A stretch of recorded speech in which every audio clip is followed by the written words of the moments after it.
अस्सलामुअलैकुम दोस्तों, आज हम बात करने जा रहे हैं एक ऐसे शख्स के बारे में जिसको लाखों नहीं बल्कि करोड़ों लोग पसंद करते हैं, जिसकी फिल्म रिलीज होते ही सिनेमा घरों के बाहर भीड़ लग जाती है और जिसकी एक आवाज पर लाखों नहीं बल्कि करोड़ों लोग जमा हो जाते हैं। ये कहानी है विजय थालापति की। लेकिन सवाल ये है कि आखिर एक शर्मीला सा लड़का जिसको अपने करियर के आगाज में मुसलसल नाकामियों का सामना करना पड़ा, लेकिन फिर वही लड़का जनूबी भारत का सबसे बड़ा सुपरस्टार आखिर कैसे बना। एक फिल्म का 100 से 200 करोड़ रुपए चार्ज करने वाला शख्स आखिर फिल्मों को छोड़कर सियासत में क्यों आया। लेकिन आखिर क्या वजह थी कि लोगों ने एक अदाकार पर इतना एतमाद किया कि वो इसे अपना सियासी रहनुमा मानने लगे। इस वीडियो में हम विजय थालापति की पूरी जिंदगी का सफ़र जानेंगे और जानेंगे कि आखिर क्यों ये फिल्मी इंडस्ट्री को छोड़कर सियासत में आ गया। इनके बचपन से लेकर इनकी फिल्म जद्दोजहद तक, पहली नाकामी से लेकर ब्लॉकबस्टर कामयाबी तक, लोगों के जुनून से लेकर सियासी जुलूस तक और आखिर में इस मकाम तक जहां इन्होंने तमिलनाडु की सियासत में एक नई तारीख कायम की। लिहाजा वीडियो को एंड तक ज़रूर देखें क्योंकि इस कहानी में ऐसे हकाइक मौजूद हैं जिनके बारे में शायद आपने पहले कभी ना सुना हो। तो आइए शुरू करते हैं थालापति विजय की मुकम्मल और दिलचस्प कहानी। 22 जून 1974 को भारत के शहर चेन्नई में एक बच्चे की पैदाइश हुई। इस बच्चे का नाम रखा गया जोसेफ विजय चंद्रशेखर। इस वक्त किसी ने तसव्वुर भी नहीं किया था कि यही बच्चा एक दिन करोड़ों दिलों पर राज करेगा। विजय के वालिद फिल्म डायरेक्टर थे जबकि वालदा एक गुलकारा थी। फिल्मी माहौल में परवरिश पाने के बावजूद विजय की जिंदगी आसान नहीं रही क्योंकि बचपन में वो बहुत शर्मीले थे। इनकी जिंदगी का एक दर्दनाक वाकया इनकी बहन की वफात थी, लेकिन शायद यही मुश्किलात बाद में इनकी ताकत बन गई। दोस्तों, अब तक हम जान चुके हैं कि विजय का बचपन कैसा था, लेकिन अब शुरू होता है उनकी जिंदगी का वो मरहला जिसने इन्हें दुनिया भर में मशहूर कर दिया। बचपन में चंद फिल्मों में काम करने के बाद विजय के वालिद ने फैसला किया कि वो अब इन्हें बतौर हीरो मुतारिफ करवाएंगे। ये एक बड़ा खतरा था क्योंकि इस वक्त तमिल फिल्म इंडस्ट्री में पहले ही कई बड़े बड़े अदाकार मौजूद थे। लेकिन फिर 1992 में विजय की पहली फिल्म बतौर हीरो रिलीज हुई। विजय और उनके पूरे खानदान को उम्मीद थी कि ये फिल्म उन्हें रातों रात सुपरस्टार बना देगी, लेकिन ऐसा ना हुआ। फिल्म कामयाब ना हो सकी। तनकीद शुरू हो गई। कुछ लोगों ने कहा कि विजय में हीरो बनने वाली कुछ खास बात नहीं है और कुछ ने तो इनकी अदाकारी पर सवाल उठाए और कुछ लोगों ने तो यहाँ तक कह दिया कि वो फिल्म इंडस्ट्री में ज़्यादा अरसे तक नहीं रहेंगे। ये किसी भी नौजवान के लिए बहुत मुश्किल वक्त हो सकता है, लेकिन विजय ने हार मानने की बजाय मेहनत जारी रखी। अगले चंद सालों में मुसलसल इन्होंने कई फिल्में की। कभी इन्हें कामयाबी मिली और कभी नाकामी, लेकिन इन्होंने रुकना कबूल नहीं किया। हर नई फिल्म के साथ वो कुछ नया सीखते रहे और हर नाकामी इन्हें मजीद मजबूत बनाती गई। और फिर आया 1996 और ये साल विजय की जिंदगी बदलने वाला था। इस साल इनकी ये फिल्म रिलीज हुई। फिल्म की कहानी जज्बाती थी और विजय की अदाकारी दिल को छू लेने वाली थी और लोगों ने पहली बार इन्हें एक संजीदा अदाकार के तौर पर कबूल किया। ये फिल्म सुपर हिट साबित हुई और अब लोग इनका नाम पहचानने लगे। और इस कामयाबी के बाद विजय ने पीछे मुड़कर नहीं देखा और इसके बाद इन्होंने कई दूसरी फिल्में भी की और ये फिल्में लोगों में बेहद मकबूल हुई। विजय एक हीरो के तौर पर उभरने लगा और नौजवान इनके अंदाज की नकल करने लगे। लेकिन विजय सिर्फ रोमानवी किरदारों तक महदूद नहीं रहना चाहते थे।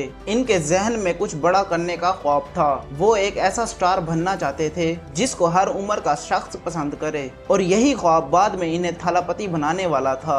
सन 2000 के बाद विजय ने अपनी फिल्मों का अंतखाब बदलना शुरू किया और इन्होंने एक्शन फिल्मों की तरफ तवज्जो दी और ये फैसला इनके करियर का सबसे अहम फैसला साबित हुआ क्योंकि अब इनकी जिंदगी में आने वाली थी वो फिल्म जिसने इन्हें एक आम हीरो से एक सुपरस्टार बना दिया और इस फिल्म का नाम था गिली। लेकिन गिली की कामयाबी की कहानी क्या थी? ये फिल्म इतनी बड़ी हिट कैसे बनी और आखिर कब लोगों ने विजय को थालापति कहना शुरू किया? जब 1990 की दहाई खत्म हुई तो विजय एक मशहूर अदाकार बन चुके थे, लेकिन अभी भी वो एक सुपरस्टार नहीं बन सके थे। विजय को पसंद करने वाले भी बहुत थे और इनकी फिल्में भी कामयाब हो रही थी, मगर अभी इन्हें वो मकाम हासिल नहीं हुआ था जिसका वो ख्वाब देखते थे। और फिर आया 2004 और इस साल वो फिल्म रिलीज हुई जिसने इनकी तकदीर बदल कर रख दी। इस फिल्म का नाम था गिली। फिल्म में विजय ने एक कबड्डी खिलाड़ी का किरदार अदा किया। कहानी में एक्शन भी था और जज्बात भी थे और जैसे ही ये फिल्म सिनेमा घरों में आई, नाजरीन ने इसे हाथों हाथ ले लिया।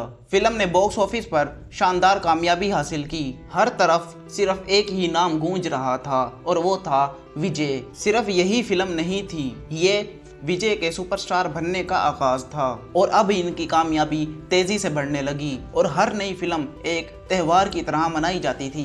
इस दौरान इनके चाहने वालों ने एक खास लक़ब देना शुरू कर दिया और ये लक़ब था थालापति। थालापति का मायने होता है सपासलार या रहनुमा। शुरू में ये सिर्फ इनके चाहने वालों की मोहब्बत थी, लेकिन वक्त के साथ साथ ये लक़ब विजय की शनाख्त बन गया और आज दुनिया के करोड़ों लोग इन्हें थालापति के नाम से जानते हैं, जो गरीबों की मदद करता है और जो इंसाफ के लिए लड़ता है। और शायद यही वजह है कि लोग इनके साथ जज्बाती तौर पर जुड़े हुए हैं। जैसे जैसे विजय की मकबूलियत बढ़ती गई, वैसे वैसे इन पर दबाव भी बढ़ते गए और फिर इनके करियर में एक ऐसा वक्त भी आया जब चंद फिल्में कामयाब ना हो सकी, लेकिन विजय ने एक बार फिर साबित कर दिया कि वो आसानी से हार मानने वालों में से नहीं हैं। इन्होंने एक जबरदस्त वापसी की और ये वापसी इतनी शानदार थी कि इसने इन्हें जनूबी भारत का सबसे बड़ा स्टार बना दिया और ये वापसी इन फिल्मों की वजह से हुई। अब हम इस सफर के उस हिस्से में दाखिल होने जा रहे हैं जहां विजय सिर्फ एक अदाकार नहीं रहे बल्कि एक सुपरस्टार बन चुके थे।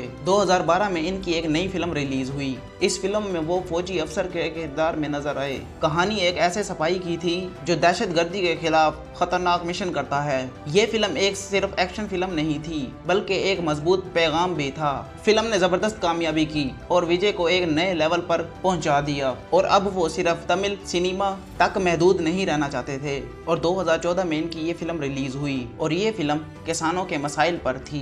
फिल्म में विजय ने दोहरा किरदार अदा किया। 2017 में इनकी न्यू फिल्म मार्शल आई। इस फिल्म में सेहत के निज़ाम पर और करप्शन पर आवाज उठाई गई। फिल्म ने सिर्फ बॉक्स ऑफिस पर कामयाबी हासिल नहीं की बल्कि सियासी हलकों में भी बहस छेड़ दी। और अब विजय सिर्फ एक अदाकार नहीं थे, वो एक आवाज बन चुके थे। और 2018 में सरकार रिलीज हुई। ये फिल्म मुकम्मल सियासी थी। इसमें वोटिंग, अवामी हकूक और निज़ाम के खिलाफ सवालात उठाए गए और इस फिल्म के बाद ये बात वजह हो गई कि विजय का रुझान सियासत की तरफ बढ़ रहा है। 2021 में मास्टर ने कोरोना के बाद सिनेमा इंडस्ट्री को दोबारा जिंदा किया। इसके बाद वारिसो, बीस्ट और फिर 2023 में लियो ने विजय को सुपरस्टार बना दिया। इस फिल्म ने पूरी दुनिया में अच्छा बिजनेस किया और फिर विजय ने 2024 में अपनी एक सियासी जमात का TVK का ऐलान किया। इन्होंने कहा कि वो अवामी खिदमत के लिए सियासत में आ रहे हैं। ये ऐलान सिर्फ एक सियासी कदम नहीं था, ये एक नई जिंदगी का आगाज था। और अब ये एक सवाल था कि विजय फिल्मों की तरह सियासत में भी कामयाब होंगे। दोस्तों, अब हम इस कहानी के सबसे अहम और आखिरी हिस्से तक पहुंच चुके हैं और अगर आपने अभी तक इस चैनल को सब्सक्राइब नहीं किया तो अभी सब्सक्राइब कर लें ताकि हर न्यू आने वाली वीडियो आप तक बर वक्त पहुँच सके। तो टॉपिक पर वापस आते हैं। ये वो मरहला था जहाँ विजय सिर्फ एक फिल्मी स्टार नहीं थे बल्कि एक सियासी चेहरा बन चुके थे। 2024 में विजय ने अपनी सियासी जमात TVK का ऐलान किया और ये ऐलान सिर्फ एक सियासी खबर नहीं थी बल्कि जनूबी भारत की सियासत में एक बड़ा जंजला था। विजय ने कहा कि वो सियासत में सिर्फ इसलिए आ रहे हैं कि वो आवाम की मदद कर सकें, उनके मसाइल को जान सकें और आम आवाम की मदद कर सकें। इनके बुनियादी काम करप्शन के खिलाफ जद्दोजहद, समाजी इंसाफ, नौजवानों के लिए मौके। सियासत का मैदान हमेशा एक जैसा नहीं होता और विजय को भी कई मुश्किलात का सामना करना पड़ा। कुछ लोगों ने कहा कि वो सिर्फ एक अदाकार हैं और सियासत इनके बस की बात नहीं और कुछ ने तो इनके फैसलों पर सवालात उठाए। तो क्या TVK तमिलनाडु की सियासत में बड़ी कामयाबी हासिल कर सकेगी? क्या विजय एक सुपरस्टार से वजीर आला तक पहुँच सकेंगे? और क्या इनका सियासी सफ़र भी इनके फिल्मी करियर की तरह शानदार रहेगा? थालापति विजय की कहानी सिर्फ एक अदाकार की कहानी नहीं है, ये एक ऐसे इंसान की कहानी है जो बार बार नाकाम हुआ लेकिन उसने हार नहीं मानी और लगातार वो कामयाब भी होता रहा और आखिर एक पूरी नस्ल की आवाज़ बन गया। चेन्नई का एक शर्मीला सा लड़का आज करोड़ों दिलों का रहनुमा बन चुका है और शायद ये सफ़र अभी ख़त्म नहीं हुआ। उम्मीद करता हूँ कि आपको ये वीडियो भी अच्छी लगी होगी। अगर आप लोग चाहते हैं कि मैं थलपति विजय पर और अच्छी सी कहानी बनाऊँ तो इस चैनल को सब्सक्राइब कर लें और अच्छे अच्छे कमेंट्स भी कर दें। मिलता हूँ नेक्स्ट वीडियो में, तब तक के लिए रखें अपना बहुत सारा ख्याल। अल्लाह हाफिज़।